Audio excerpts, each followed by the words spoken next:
il y a eu la présence des bras de Pitt héros de Babylone, dans l'enceinte du Grand Rex, le 14 janvier, mais le lendemain, la mythique salle parisienne n'était pas en reste puisqu'un parterre de personnalités s'est réuni pour l'avant-première d'Astérix et Obélix, l'Empire du Milieu de Guillaume Canet.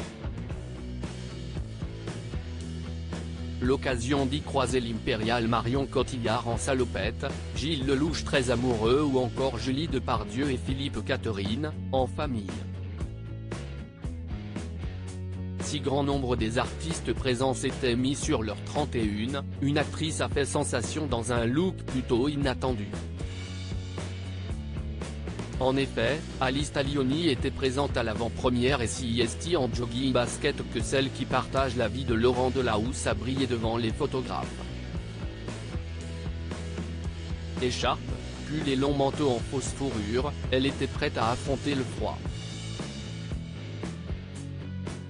Cheveux relevés, mine radieuse, make-up discret, elle était tout simplement ravissante pour cette soirée cinéma. Et surtout en célibataire. En effet, le dimanche soir, Laurent Delahousse travaille puisqu'il est aux commandes de 20h30 le dimanche, et n'a donc pu partager cette belle soirée avec sa compagne, dont il est totalement épris. L'amour à Venise rares sont leurs sorties publiques à deux, mais en novembre dernier, Alice Talioni et le journaliste étaient à l'Accor Hotel Arena de Bercy à Paris ce jeudi 17 novembre pour assister au concert de Sofiane Palmar, pianiste de 32 ans. Ils étaient sans leurs deux enfants, Swan, 6 ans, Lino, bientôt 2 ans, ainsi que Charlie, le fils que l'actrice a eu avec Jocelyn Quivrin, et les tourtereaux ont pu profiter d'un moment à deux avant de retrouver leur famille.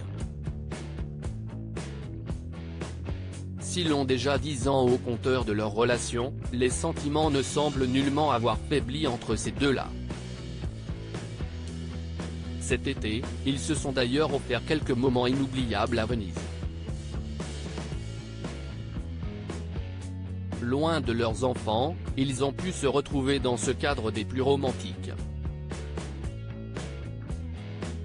Astérix et Obélix, l'Empire du Milieu, en salle dès le 1er février 2023.